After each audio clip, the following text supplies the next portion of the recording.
Good morning students. अभी जो है अपना वीडियो है रिजल्ट की ओर चल रहा है। रिजल्ट मतलब अपने जो भी वीडियो बनाए हैं अब तक फोटोसिंथेसिस के, उनमें जो शुरू से लेके लास्ट तक आज हम जो करेंगे वो ग्लूकोज का निर्माण करेंगे। अर्थात हमने photo system first second Z scheme में जो पढ़ी है, उसके बाद में जितने भी सिस्टम पढ़ के ग्लूकोज निर्माण जो है इस साइकिल में हम कंप्लीट कर लेंगे। अर्थात फोटोसिंथेसिस का अगर रिजल्टेंट कंपाउंड की बात करें तो वो है ग्लूकोज लास्ट में निर्माण होता है। ठीक है, तो देखो किस प्रकार से हमने क्या क्या पढ़ लिया है अब तक हमने पढ़ लिया है फोटो सिस्टम फर्स्ट सेकंड, जिसके अंदर जेड स्कीम क्लास इंपॉर्टेंट थी, जिसके अंदर एसिमेट्री पावर मतलब स्वांगीकरण एनर्जी हमने बनाई थी। वह स्वांगीकरण एनर्जी आप यहाँ यूज कर रहे हो, देख सकते हो किस प्रकार से है एडिनोसिन ट्राइफॉस्फेट एटीपी। हमने एटीपी जो है वो बना ली थी। क्या बना ली थी? एटीपी। किसके अंदर? जेड स्कीम के अंदर। और NADP H+ या NADP H2 भी हमने बनाया था। किसके अंदर? जेड स्कीम के अंदर। बात समझ में आई?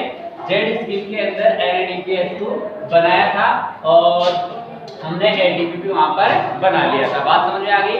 अब ये ATP यहाँ देखो केल्विन बेंसन साइकिल के अंदर, किसके अंदर?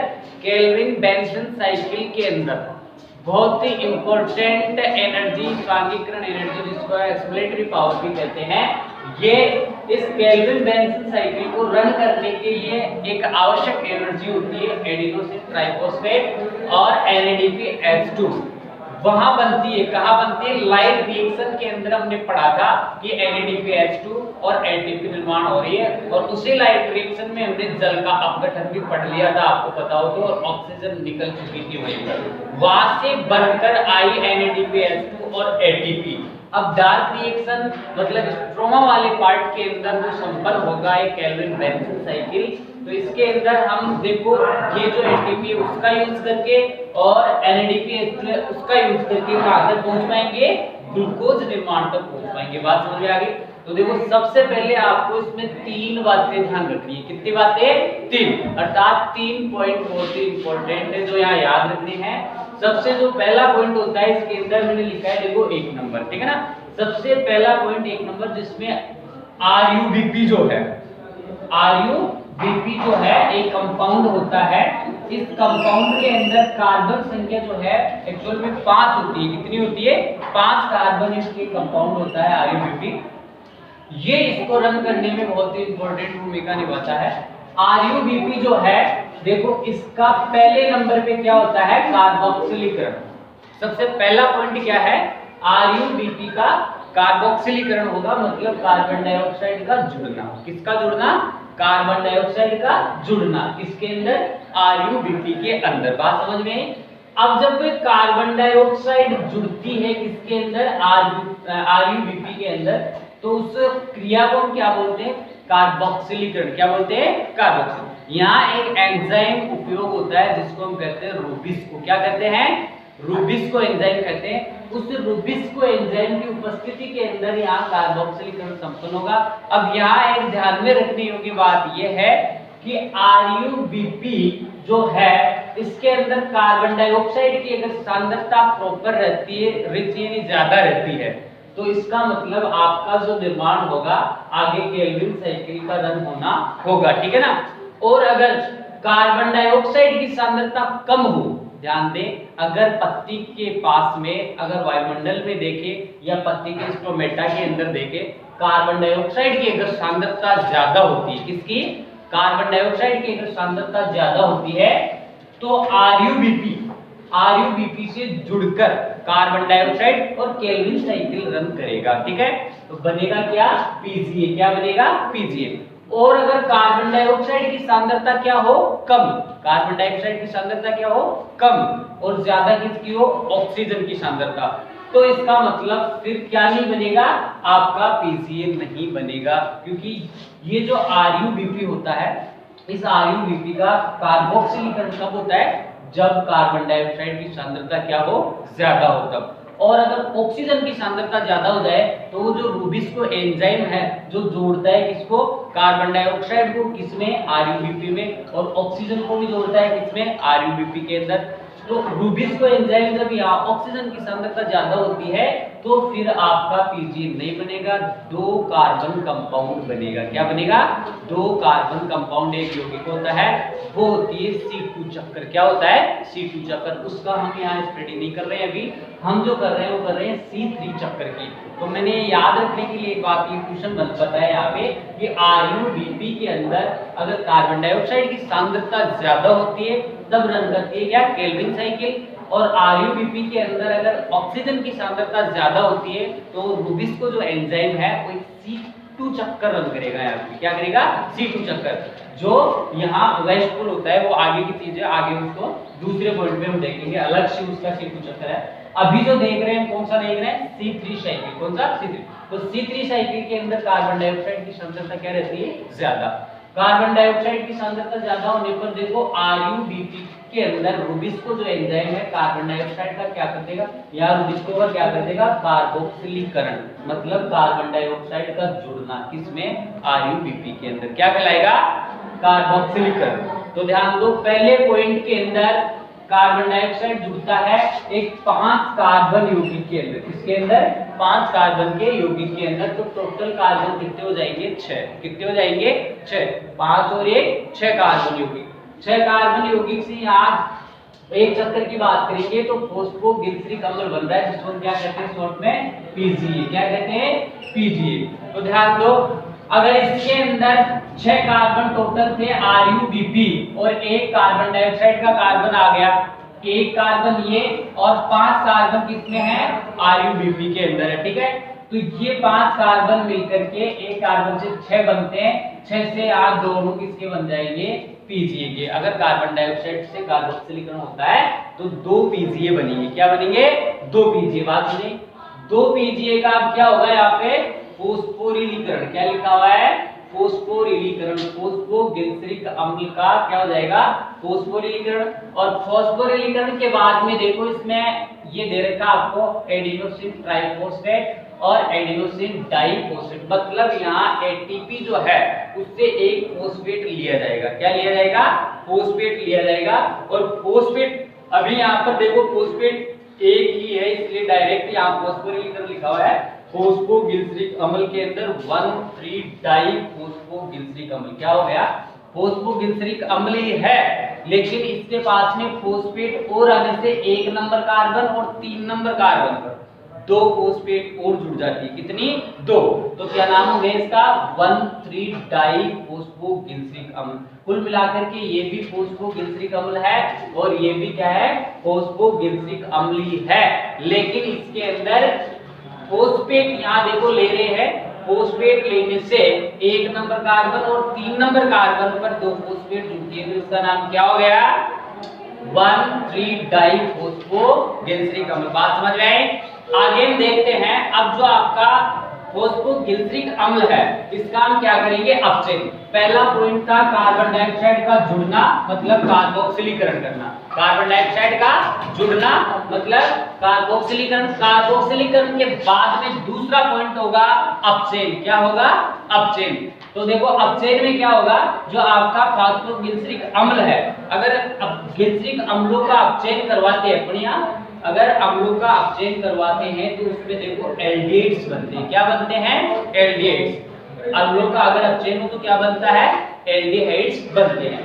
तो अपचयन के लिए हमने एक्सप्लेनेटरी पावर से जब लाइट रिएक्शन में पढ़ा था वहां पे आपने तो लाइट रिएक्शन में NADPH2 बनाया था, और अपचयन के लिए आपको पता है हाइड्रोजन की आवश्यकता होती है।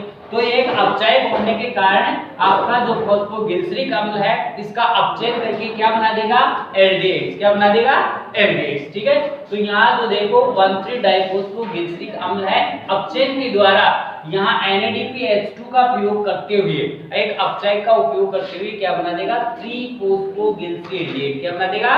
3-फॉस्फोग्लिसरेल्डिहाइड। इस एल्डिहाइड से अगर नीचे की ओर देखेंगे तो एक रिएक्शन के द्वारा 3-फॉस्फोग्लिसरेल्डिहाइड इसमें कन्वर्ट हो जाता है ग्लूकोज के अंदर। अगर इस यहाँ से लेके यहाँ तक की अगर अभिक्रिया को अपन देखेंगे तो जब अपन रेस्पिरेशन या श्वसन में पढ़ेंगे तो वहां एक ग्लाइकोलाइसिस नाम का पूरा रिएक्शन दे रखा है। इसके अंदर रेस्पिरेशन के अंदर, श्वसन के अंदर एक ग्लाइकोलाइसिस दे रखा है। ग्लाइकोलाइसिस के अंदर आप देख पाओगे बीच में लिखा हुआ है उसके 3-फॉस्फोग्लिसरेट ऐसा कुछ कंपाउंड लिखा हुआ है। उससे अगर अपन उल्टा चलते हैं ऊपर की ओर तो वहां पे ऊपर में क्या पाया जाता है, ग्लूकोज, अर्थात ग्लूकोज से नीचे की ओर आते हैं तो वहां बीच में लिखा हुआ मिलता है 3-फॉस्फोग्लिसरेट और उस 3-फॉस्फोग्लिसरेट से अगर हम ऊपर की ओर जाए तो ग्लूकोज मिलता है। तो इसलिए हम इसको अपन क्या बोल सकते हैं, रिवर्स ग्लाइकोलाइसिस, रिवर्स ग्लाइकोलाइसिस बोल सकते हैं। यहाँ से यहाँ तक कि इसमें 3-4 रिएक्शन और आती है, यहाँ से लेके यहाँ तक, अर्थात फॉस्फोग्लिसरेट से अगर ग्लूकोज के बीच में बात करें तो 3-4 रिएक्शन कंप्लीट होकर के ग्लूकोज बनता है, ठीक है ना। तो वहाँ इसको हम डिटेल में अगर देखेंगे तो वैसे ये इस केल्विन साइकिल का प्रक्रम नहीं है, रिएक्शन नहीं है। ये अगर देखा जाए तो बिल्कुल अलग ग्लाइकोलाइसिस से लिया गया है यहाँ पे कि ग्लूकोज कैसे बन रहा है, क्योंकि केल्विन साइकिल तो इधर रन कर रहा है। यहाँ से जैसे 3-फॉस्फोग्लिसरेट आ गया, 3-फॉस्फोग्लिसरेट से ग्लूकोज बनना एक प्रकार का रिवर्स ग्लाइकोलाइसिस अभिक्रिया। क्या है, रिवर्स ग्लाइकोलाइसिस अभिक्रिया। उसके अंदर हम देख पाएंगे श्वसन के अंदर जो ग्लाइकोलाइसिस लगभग 10 चरणों में खत्म होने वाली अभिक्रिया है उसमें, तो हम यहाँ देख पाएंगे आपका ग्लूकोज जो है वो यहाँ जनरेट हो जाता है, प्रोडक्शन हो जाता है। ग्लूकोज के बाद में इधर हम जाएंगे तो देखो एक कंपाउंड बनता है, यहाँ से एक कार्बन यहाँ निकल चुका है। कुल मिलाकर के ग्लूकोज के लिए एक कार्बन निकल चुका है। अब इधर 5 कार्बन के, कितने के, 5 कार्बन के अणु बनते हैं इधर 5-जाइलुलोज फोस्फेट।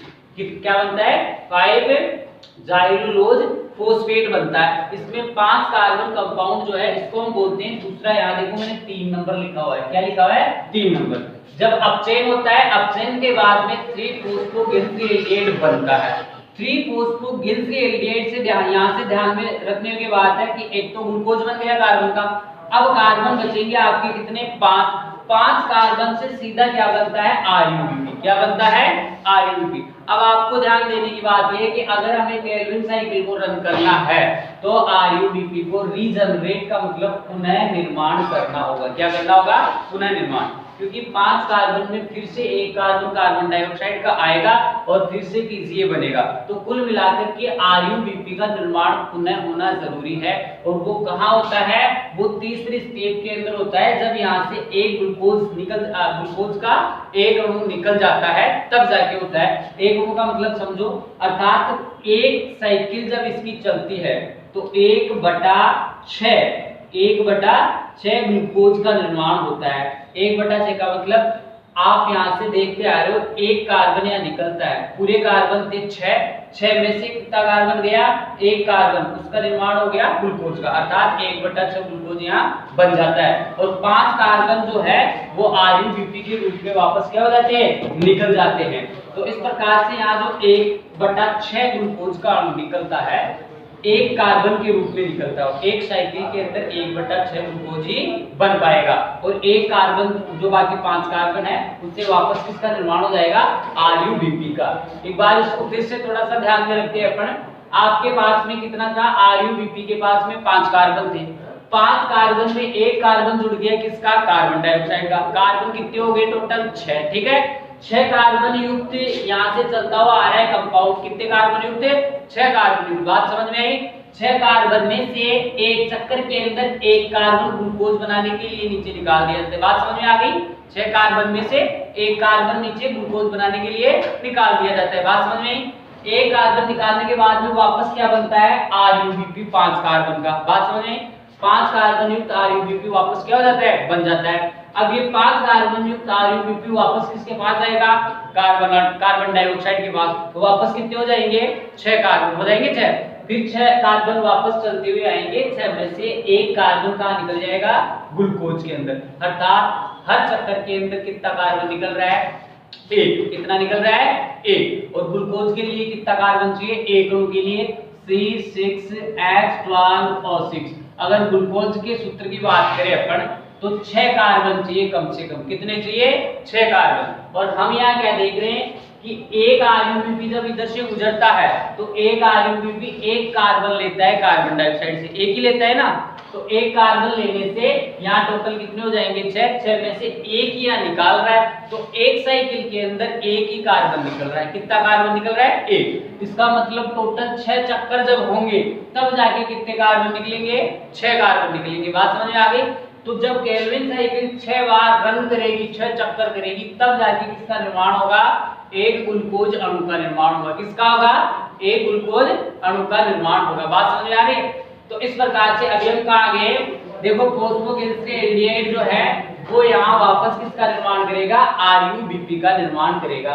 इसको हम कहते हैं RuBP की पुनः उत्पत्ति या रीजनरेट RuBP। अब देखो RuBP कुछ स्टेपों से गुजरते हुए इसका वापस क्या हो जाएगा? कार्बोक्सिलीकरण। RuBP जो है उसका यहाँ निर्माण होता है राइबोलोज मोनोफॉस्फेट, मतलब एक फॉस्फेट जुड़ा हुआ है किसके पास? इस राइबोलोज के पास में। ये सरगरा होती है एक प्रकार की। राइबोलोज मोनोफॉस्फेट जो है इसके कितने, ये आगे किस में बदल जाएगा फिर? फोस्फोरिलीकरण। मतलब आप ध्यान दो, ये फोस्फोरिलीकरण रहा है, मतलब इसमें एटीपी से फोस्फेट जुड़ेगा। क्या जुड़ेगा? फोस्फेट। जहां भी फोस्फोरिलीकरण लिखा हुआ है तो मान लेना फोस्फेट जो है वहां जुड़ेगा। समझ गए बात को? फोस्फोरिलीकरण मतलब फोस्फेट का यौगिक में जुड़ना। देखो फोस्फोरिलीकरण होती है, इसके अंदर फोस्फेट नहीं था, यहाँ देख सकते हैं अपन राइबोलोज मोनोफॉस्फेट था, लेकिन यहाँ क्या हो गया? राइबोलोज 1,5 बाई फॉस्फेट। कुछ समझ में आया? यहाँ पे क्या लिखा हुआ है? राइबोलोज मोनोफॉस्फेट लिखा हुआ है, मतलब एक ही फॉस्फेट है। और यहाँ क्या लिखा हुआ है? फोस्फोरिलीकरण के बाद में राइबोलोज 1,5 बाई भी लिख सकते हैं, डाई भी लिख सकते हैं। बात समझ आएगी? डाई या बाई फॉस्फेट, मतलब एक फॉस्फेट आपने यहाँ से ले लिए, मतलब एटीपी का यहाँ क्या कर लिया है? उपयोग। तो ध्यान दें, RuBP जब बनता है तो वापस जब फॉस्फोरिलीकरण होता है उसका, फिर जाके 5 कार्बन उसका वापस क्या होगा? कार्बोक्सिलीकरण होगा। क्या होगा? कार्बोक्सिलीकरण। इस रिएक्शन को अपन यहाँ भी सीख सकते हैं कि जब RuBP वापस रीजनरेट होता है, RuBP वापस रीजनरेट होता है, तो वहां पे आप कह सकते हो कि एक फॉस्फेट का उपयोग होता है। किसका होता है? एक फॉस्फेट का उपयोग होता है और RuBP वापस रीजनरेट होता है। आप इस RuBP को यहाँ भी लिख सकते हो कार्बोक्सिलीकरण से जस्ट पहले, यहाँ पे आप RuBP को डाल सकते हो। बात समझ आई? क्योंकि RuBP भी यहाँ लिखा हुआ है। ये दो जो स्टेप है फॉस्फोरिलीकरण की, इसको हम इसके इधर मतलब ये पूरा का पूरा एक रिएक्शन मान सकते हैं यहाँ से, या कहीं कहीं केल्विन साइकिल आप देखोगे तो डायरेक्ट यहाँ से यहाँ भी आपको लिखी हुई मिलेगी। क्यों? क्योंकि RuBP जो है उसका कार्बोक्सिलीकरण होता है अर्थात डायरेक्ट इसमें कार्बन डाइऑक्साइड का जुड़ना और फिर पीजीए का निर्माण होना, ऐसे कुछ होता है। लेकिन यहाँ पे आपको ये दो लिंक रिएक्शन और दे रखी है जुड़ी हुई जो इसके अंदर है, अर्थात फॉस्फोरिलीकरण जो है RuBP जब निर्माण होता है, RuBP जो है उसके अंदर जब एक क्या जुड़ता है? एक कार्बन डाइऑक्साइड, ये एटीपी जो है वो एटीपी से फोस्फेट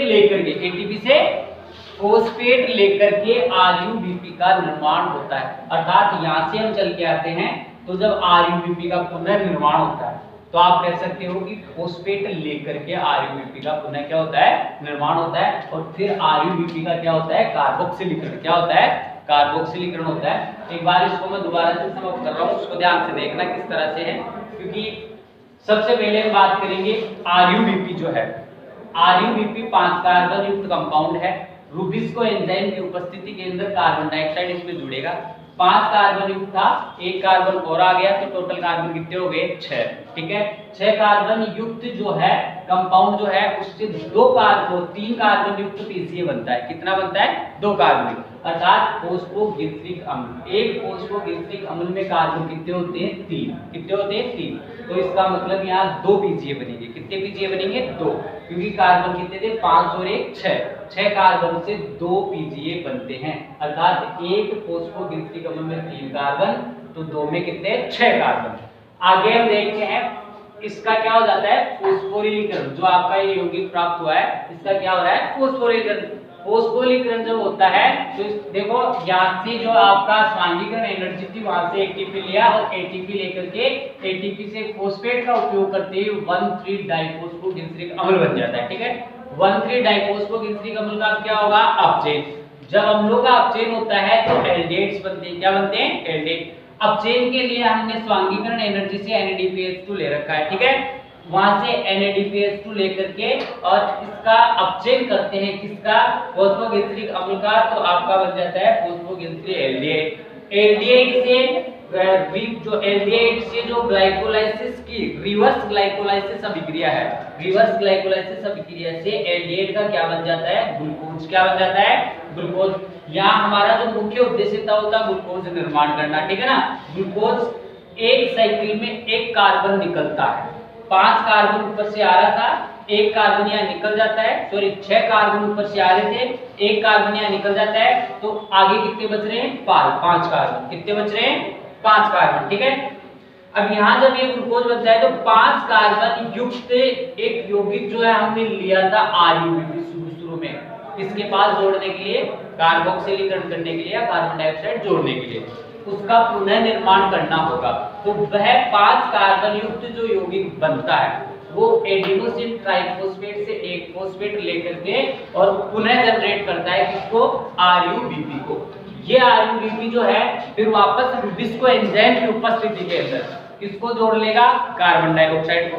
फिर 6 कार्बन हो जाएंगे, 6 से फिर 2 पीजिए, फिर आपको तीनों स्टेप अपचयन होगा, अपचयन के बाद में पुनः निर्माण होगा किसका, RUBP का।